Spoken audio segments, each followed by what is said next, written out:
সুর থামতেই চারদিক স্তব্ধ হয়ে গেল, শুধু শোনা যাচ্ছিল রাহুলের দ্রুত শ্বাস।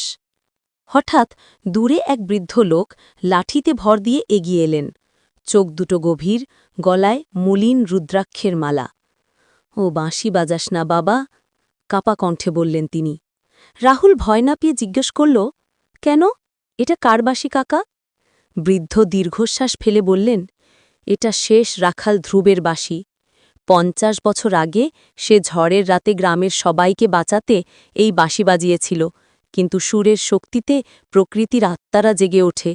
তারা রাস্তা তুলে দিয়েছিল, নদী থামিয়েছিল, কিন্তু বদলে ধ্রুবকে নিয়ে গিয়েছিল। রাহুল স্তব্ধ। বৃদ্ধ আরও ফিসফিস করলেন, এ বাঁশি যার হাতে ওঠে তাকে ধ্রুবের কাজ শেষ করতে হয়, না হলে রাত তাকে খুঁজে নেয়। দূরে মেঘ ডাকল। রাহুলের হাতের বাঁশি আবার কাঁপতে শুরু করল।